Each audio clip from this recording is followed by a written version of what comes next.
I want to welcome you back to the D-Lo Show. Today I'm going to be telling you a story that spans 275 days of silence, a sister's unyielding voice, and a freezer that was left in a field that held a dark secret. We're talking about Rosenda Sophia Strong. To understand this story, you have to understand the bond between two sisters, Cissy Strong Reyes and Rosenda. Cissy often describes herself as the mean one and Rosenda as the nice one, helpful, caring, and always praying for people. Rosenda was 31, a mother of four, and a proud citizen of the Confederated Tribes of the Umatilla Indian Reservation. The nightmare began on October 7th, 2018, in the small little town of Wapato, Washington. It's on the Yakama Native American Reservation. Rosenda left Sissy's house with an acquaintance in an older Nissan car headed for Legends Casino in Toppenish. Just a short drive that should have taken a few minutes. But Rosenda, on that trip, she never came back. Cissy knew something was wrong immediately. Why? Because Rosenda left her own car parked in the driveway as if she was going to come back. She never left her car. Her brother filed a missing person report the very next day. But here, yes, here is where the frustration begins. When Cissy went to the Yakama Native Tribal Police, she says the response was dismissive. She was told, Rosenda Strong?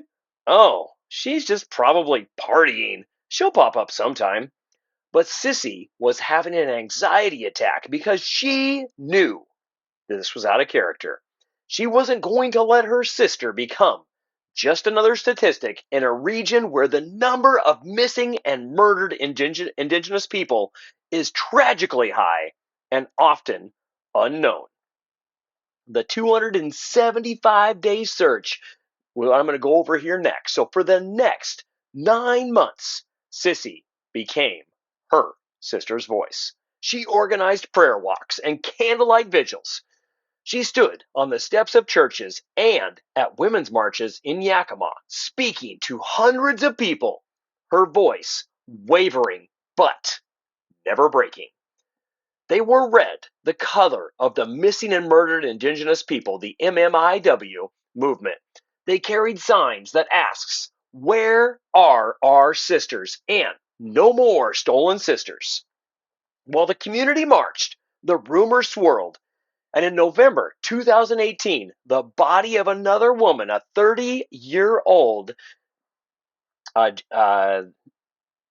Jadea Moreno, was found shot in the closed portion of the reservation. The family knew the two women were linked. Investigators would later find out just how closely. So throughout that winter and the spring, Cissy and her brother Chris posted flyers everywhere. They offered rewards and even consulted a medicine woman who told them to keep praying that Rosenda was coming home. But as the 200-day mark passed, then the 250-day mark, the hope of a living return began to fade. On July 4th, 2019, while fireworks were lighting up the sky across America, two men looking for scrap metal near Highway 97 made a gruesome discovery. They found an abandoned, unplugged freezer, and inside that freezer were human remains. A week later, dental records confirmed what Cissy had both dreaded and prayed for. Rosenda had been found. She was only a few miles from the home where she was last seen. Cissy's words on Facebook that day are gut-wrenching. She wrote, "We have her back. Not the way we wanted, but we can after 275 days. Our baby sister is coming home to our mother." Rosenda was finally laid to rest to her mother on the Umatilla Reservation in Oregon. But the investigation was just heating up. It took several years. But in 2023, federal indictments were finally unsealed. The story that emerged was one of betrayal. On October 5th, 2018, just days after she went missing, Rosenda was at a house known as the House of Souls. She got into an argument with Jedediah Moreno, the woman found dead in November. Moreno shot Rosenda multiple times, but Moreno didn't act alone in the aftermath. She requested help from a group of men: Michael Moody, Andrew Zack, Wilson Lewis Hunt, and others. These were people Rosenda considered friends. Instead of calling for help, they wrapped her in a tarp, stuffed her in that freezer, and dumped her like trash. One by one, the men involved faced federal charges. Because the crime involved Native Americans on tribal land, the FBI had jurisdiction in the investigation. The courtrooms were tense. At one hearing, a defendant named Joshua Estrada glared at Cissy from the podium until the judge had to tell him to stop. Estrada eventually apologized, claiming he was coerced and that Rosenda's daughter had once been his girlfriend. He was sentenced to 100 months. Others followed. Michael Moody got 87 months. Jamal Pims, who helped with the tarp and the freezer, got 26 months. Wilson Lewis Hunt, the last holdout for the trial, finally pleaded guilty in late 2025, very recently. Throughout every single hearing, Cissy was there. She wore her Justice for Rosenda shirts and looked the defendants in the eye. She told the court, "I just wanted the truth. And you could have given it to me if you were her friends." The case of Rosenda Strong isn't just about a murder. It's about the systematic silence that allows these crimes to happen. Cissy's advocacy helped push for new laws in Washington state to improve how missing Indigenous persons reports are handled. And so today, Rosenda is more than a headline. She is a symbol of a movement that says, "No more stolen sisters." Cissy says she will continue to be her sister's voice until every family on the reservation gets the justice they deserve. For the D'Lo Show, this is me.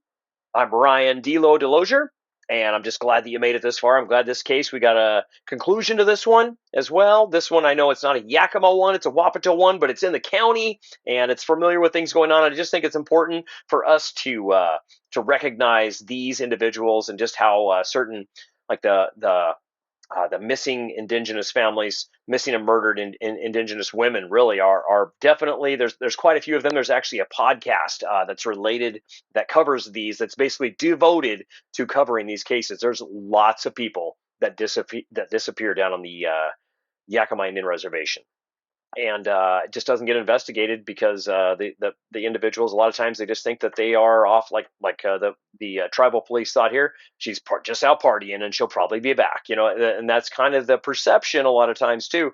And I believe that through Rosenda's story and through Cissy's advocacy for the story as well too, we the law enforcement agencies have had their feet held to the fire, and they need to make sure that they are handling these cases, and they need to take them seriously when they get these missing persons reports, and they need to investigate all of them to make sure that we are finding these people when they are missing. So just one of those things as well too. We need to put more resources into that too to be able to solve these cases and we can do that ourselves by helping out and getting involved and talking about it. And if you want to continue the conversation, you can find me on Facebook and on Instagram. I have it's through the D'Lo Show. Go look me up. You can like, subscribe, tell your friends, and tell them about the story. There's a lot. There's other ones out there too. There's several podcasts. If you search Rosenda Strong, you want to hear more about this. It was a pretty interesting story and a lot of information on it. The reason I picked it up is because I saw in the news just recently one of the last one of the last defendants had been charged and pleaded in this. So I believe this case is completely closed, and all the people responsible are now incarcerated or have done their time, and we know the situation, and we've moved on from it and created laws to go along with it. So I'm glad that you're listening, glad that you're enjoying it. Go ahead, like, subscribe, follow, and I'll keep cranking out these podcasts for you. Thank you for making it this far, and have a great day.